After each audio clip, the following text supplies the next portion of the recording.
Hey guys, a warm welcome to your channel, and we are going to begin today's Hindu newspaper. I'll give you some important guidelines from two important articles from today's Hindu newspaper.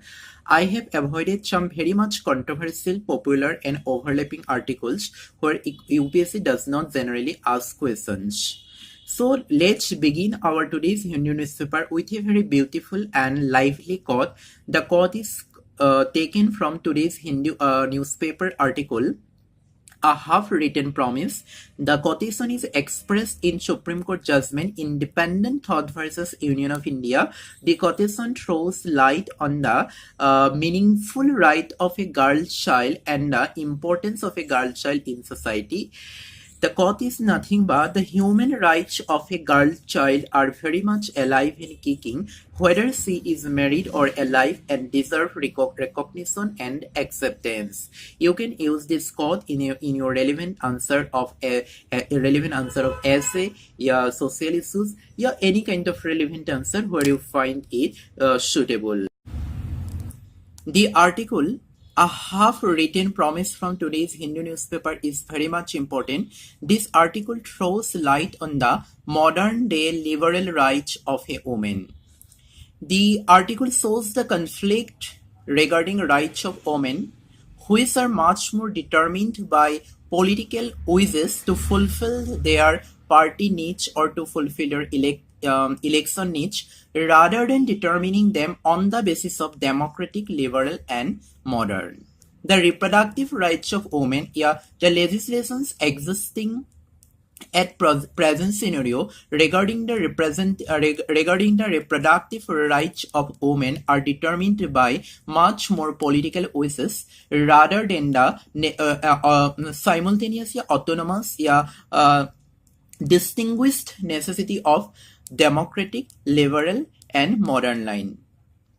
So the writer, as per the article, it is clear that we can divide the existing rights, existing reproductive rights of women at current scenario from two perspectives. One is major and another is related. The author throws light that the issues which have been given importance by political parties like sanitary napkins, prevention of sex determination, menstrual health are much more related topics of reproductive rights of women, which has overshadowed the some very liberal and modern reproductive rights of women. These reproductive rights of women are not only important, which will support the reproductive rights of women, but also it shows, it expresses a very liberal and global and modern society where women have been given autonomy in terms of their reproductive rights. So if we come to the major rights, major reproductive rights of women, which needs to be emphasized, what we can mention, like maternal death. Maternal death is a one major concern where women have not been either women have not been able to decide their pregnancy themselves, either they are deprived of some basic preliminary requirements of nutrition and body during the pregnancy. Here you can find some mention that as per the UNICEF, the maternal health occupies a major portion of maternal death occupies a major portion of women-related problems in India. And Lunkett, as per the study of Lunkett, that unsafe abortions are a major cause of maternal death in India. And this study of Lunkett shows that India is still lacking of good and sound facilities for safe abortions. This is equally impacted by some kind of social stigma, unawareness, we can say some kind of backward mentality, inability of a woman to face face the society because of abortion. This kind of social issues are related with all these things, maternal health. So these are some major concerns which have adversely impacted the reproductive rights of women, which needs to be addressed efficiently. In the right to abortion means the at present scenario, the medical termination of pregnancy act is a very confusing act Right, I'll mention it in legal point that why medical act for termination of pregnancy is a confusion. But along with that act, along with the necessary legal reforms for termination of medical unwanted pregnancy of a woman, safe public facilities for abortion, and as well as government should take efforts to eliminate the related stigma of unwanted related stigma.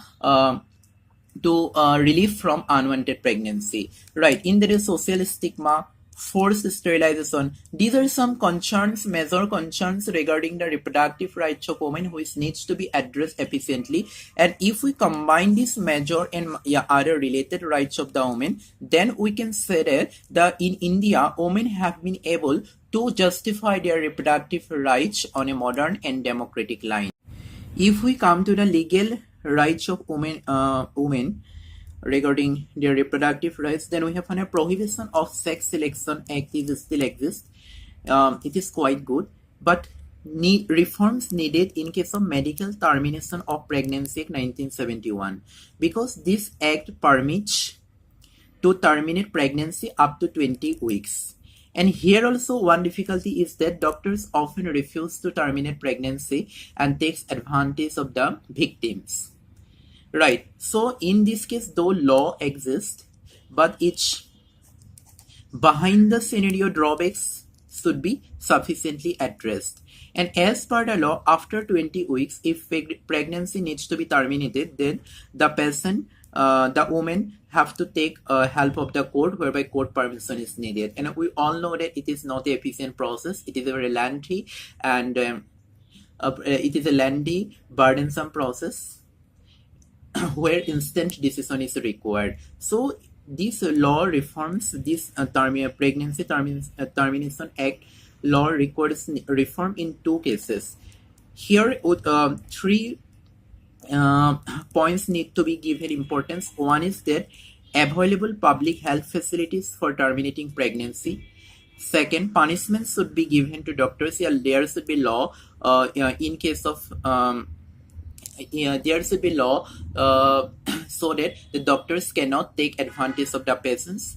And third, the legal aspects should be fulfilled by another option, so that it must be quick and on behalf of the woman at the best possible way. Right. And some other article has pointed out some very progressive Supreme Court judgments regarding women's reproductive rights. For example, Noptes Johar case, where adultery has been decriminalized. Here's it has very much greater significance to the reproductive rights of women, whereby sexual autonomy has been given to women. It is not only sexual autonomy, it is a liberal and individual right of the woman has been emphasized throughout this. India to Section 377 by LGBT sexual orientation, where women can choose their sexual orientation herself. It is another strong case to justify women reproductive rights. India, the Puttaswamy case, privacy. Right, it is also in this way, these three judgments are very much important, where women have found a much more wider significance, a wider opportunity to justify their rights. So you might find the question in you might find you can form a question for mains exam, that what are the recent judicial trend which have much more strengthened the women's right. You might not find a particularly reproductive rights. The article is related to the reproductive rights of a woman, but we have to consider this from wider significance, from wider horizons. It is not that you will exactly find the reproductive rights. This article just gives us input regarding women rights, which we can use in answers appropriate way in various relevant situations. In that way, you will find a very much beautiful quotation regarding the independent thought versus Union of India, which you can quote in various instances in your answers. I have mentioned in the beginning of the lecture, so you can note down this quotation. Another important article is Digital India to play key role in reviving economy. This article mainly discusses of digital infrastructure and its contribution to the boosting of an economy. The article mainly discusses about the Aadhaar and its contribution to boost economy. But in this context, we can discuss various government initiatives, schemes to digitalize India and their current impacts. We can take this. And in this case, along with Aadhaar, we can also consider BharatNet project, e-Mitra, Digital India program, and their contribution to to India in terms of economy, in terms of socio-cultural development, indigenous development. And as a whole, all these digitalized programs helps to a transparent, faster, and innovative economy. And here I want to give you some list of government initiatives for digitalize India. It is not possible for me to discuss the schemes during the limitation of the video time, during the time content. So I have requested here this to go through each point, and so that you can sharply remember, you can sharply find out what each project is and what each scheme is and what it aims at. It will utterly help you in writing answer in mains regarding digitalization in India, regarding any type of question, and it also indirectly helps you for preparation of prelims exam. So the schemes or initiatives of government for digitalization in India are Center for Excellence for Internet of Things, COEIT, CERTIN, CSE 2.0, Cyber Swachhata Kendra, DigiLocker, Digital Saksharata Abhijan, National Digital Literacy Mission, Direct Benefit Transfer Scheme, and e-Bachcha. These are some schemes, initiatives of the government of India for digitalization in India. This will very much enormously help you. This will enormously help you to write answers to justify your answer regarding digitalization in India. There are some points here also which you can find out for preliminary exam from these schemes.